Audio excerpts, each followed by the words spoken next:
Здравейте на всички! Добре дошли обратно в моят канал. За тези от вас, които за пръв път попадат на мое видео, аз се казвам Христина Лазова и говоря за отслабване и за реконструкция на тялото след едно такова отслабване от близо 60 кг.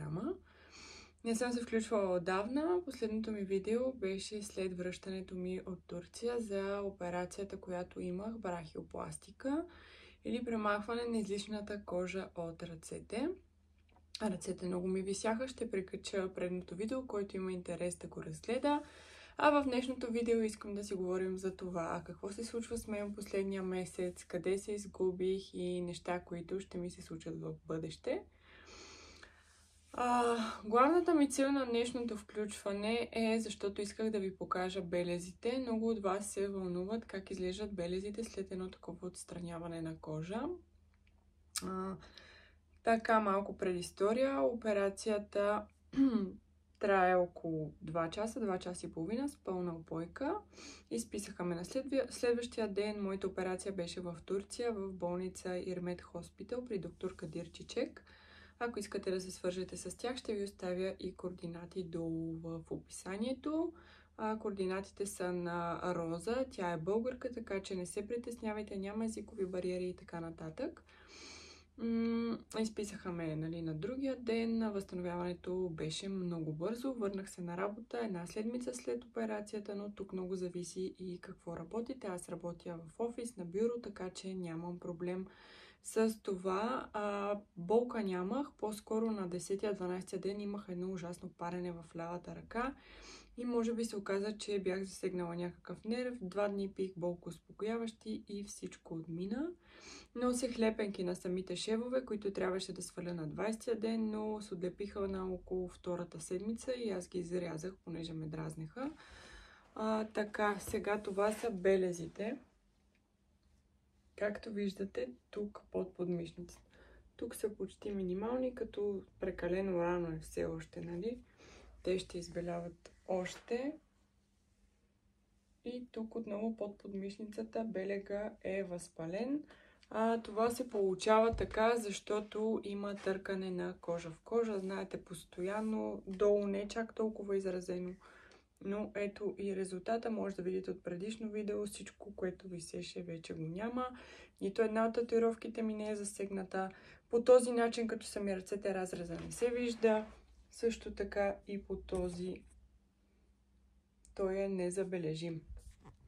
Татуировките ми не са засегнати по никакъв начин. Докторя е рязал много майсторски изцяло около тях.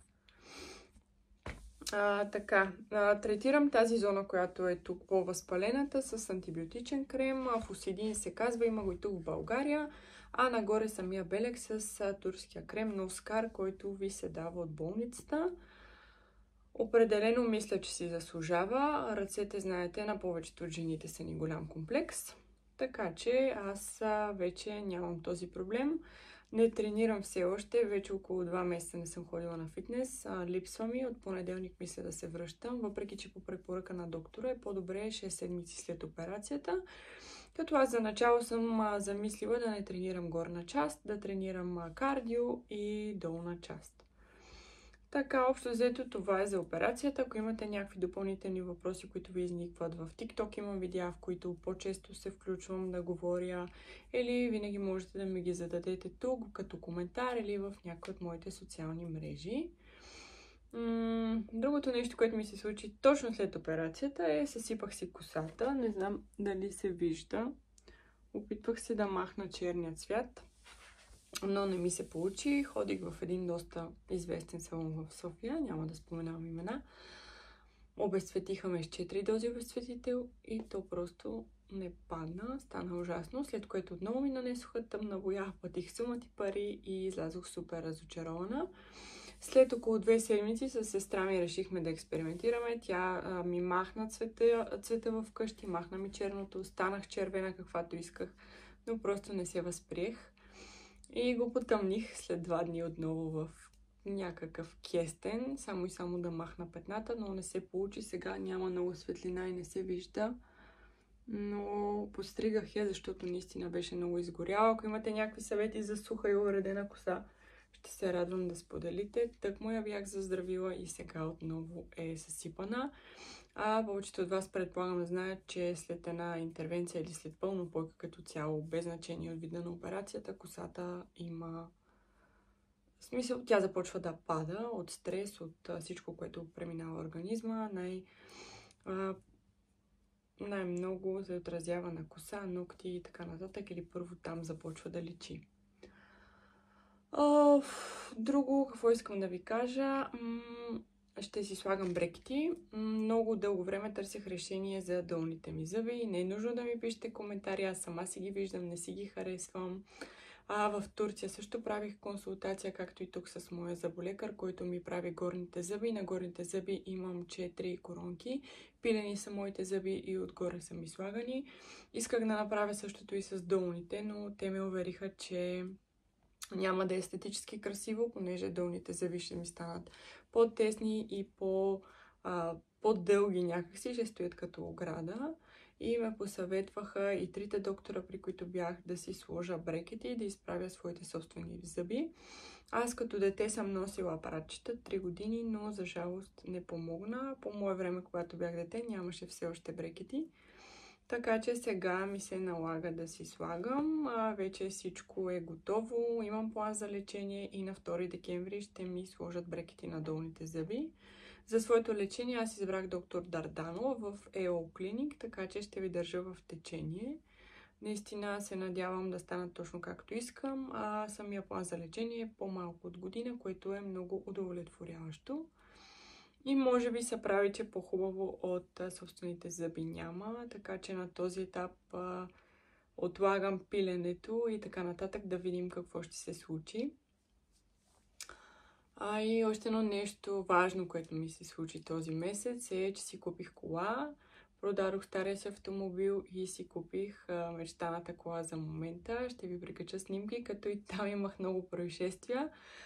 Закупих първоначално кола, която много ми хареса на външен вид. Аз, знаете, съм жена, не разбирам от коли. И се оказах измамена. Колата се оказва, че е била такси в Германия, понеже си взех Мерцедес от една софийска автокъща. Те изобщо не споменаха за това.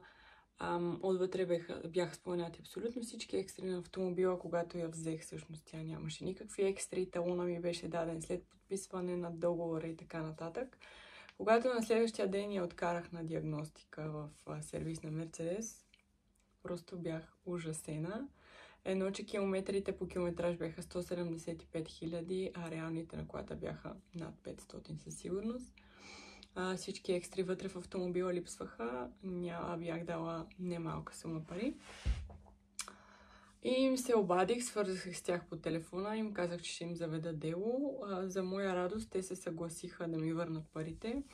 И още на следващия ден им върнах автомобила, получих си парите и миналата седмица си купих нова кола, която вече много харесвам и е точно това, което искам. И да, общо взето това е в личен план. Заради това изчезнах последния месец, въпреки че бях обещала, че ще качвам видео всяка седмица. Много се надявам да намеря време наистина това да е така. Занимавам се отделно и с много други неща. Изкарах курс за графичен дизайнер, като се надявам да започна да правя визитки, покани и всякакви неща, които са готови за печат. И това е. Надявам се днешното видео да ви е харесало. Ако имате някакви въпроси, не се колебайте да ми пишете тук в социалните мрежи. Отговарям винаги, така че може да е малко с закъснение. Просто не го виждам, отиват ми в заявки и така. До нови срещи!